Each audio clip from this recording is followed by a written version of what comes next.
Salut les amis, c'est Franck Coty et comme vous avez pu le voir dans le titre, voici l'histoire de 5 chansons qui n'auraient jamais dû exister telles qu'on les connaît. Et sans plus tarder, on commence tout de suite avec le numéro 1. Hey Jude, don't be afraid.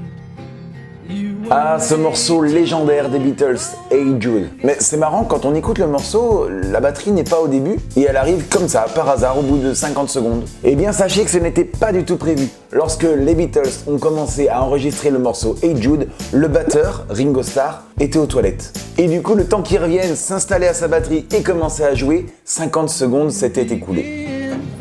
To make it better. And anytime you feel the pain. Paul McCartney, qui ne s'était pas rendu compte de l'absence du batteur quand ils ont commencé à enregistrer le morceau, a trouvé le timing parfait quand le batteur est revenu et ils ont gardé la prise enregistrée telle quelle. Alors là ça va, c'était juste pour aller aux toilettes, mais il y a des fois où il arrive des choses plus graves aux musiciens pendant l'enregistrement. Enchaînement parfait pour le numéro 2.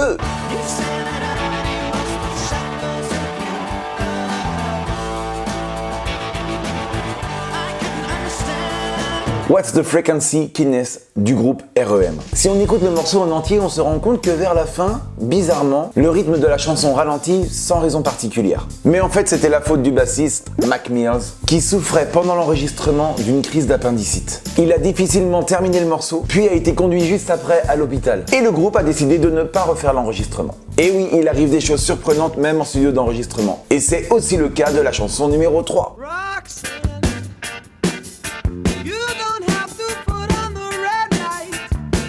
Ah, Roxanne, du groupe Police. Ça, c'est un tube incontournable, mais avec quelque chose d'assez étrange dans l'intro. En effet, dès les premières secondes du morceau, on entend un accord de piano assez dissonant, suivi du rire du chanteur Sting. Et vous vous doutez bien que ce n'est pas fait exprès. Mais les vrais de la Team Coty savent déjà de quoi je parle, puisque j'en avais déjà parlé dans l'intro de ma traduction littérale de Roxanne que vous pouvez retrouver en cliquant sur le petit i qui est là.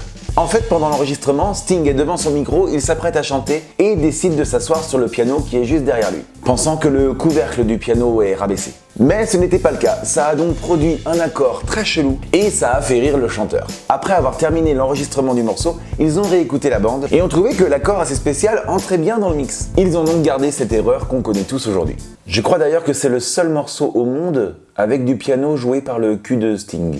Donc si je résume, on a le batteur des Beatles qui va aux toilettes au lieu d'enregistrer, le bassiste de R.E.M. qui lui va à l'hôpital, et le chanteur de Police qui joue du piano avec ses fesses. Mais au moins, le point commun de ces trois groupes, c'est qu'ils connaissaient l'intégralité des chansons qu'ils avaient à enregistrer. Ce qui n'était pas le cas du groupe numéro 4.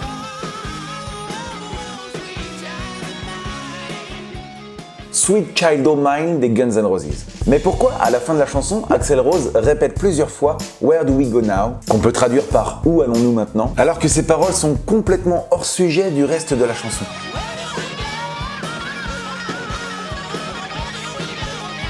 Eh bien c'est simple, quand les Guns ont enregistré ce morceau en studio, ils ne savaient pas comment terminer le morceau. Et donc, pendant l'enregistrement, Axl Rose, au micro, répète plusieurs fois « Où allons-nous maintenant ? Comment ça se termine ?» Finalement, ils trouveront une fin au morceau, mais ils garderont les paroles dans l'enregistrement. Bon, c'est vrai que ces paroles peuvent paraître un peu cheloues, mais pas tant que ça par rapport à la chanson numéro 5.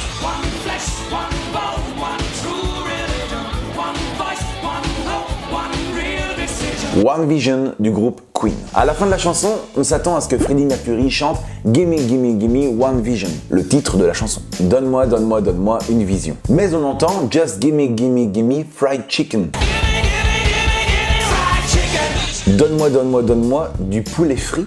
Et en fait, c'est une blague de Freddie Mercury pendant l'enregistrement, car la session se passait le matin, juste avant le déjeuner, et que le groupe savait qu'ils allaient avoir du poulet frit au repas. Devant l'effet de surprise général, le groupe décida de garder la prise au montage. Mais aujourd'hui, avec toute la technologie, il est rare, voire impossible d'avoir de telles anecdotes sur les enregistrements. De moins en moins d'albums sont enregistrés en groupe et en live, puisque tout est fait piste par piste et assisté par ordinateur. Voilà, cette vidéo est terminée, j'espère que ça vous a plu. N'hésitez pas à me dire dans les commentaires si vous connaissez d'autres anecdotes sur les chansons. On se retrouve tous les lundis et tous les vendredis à 17h sur cette chaîne YouTube et entre-temps sur Instagram, @FrankCoty. Je vous kiffe les amis, ciao!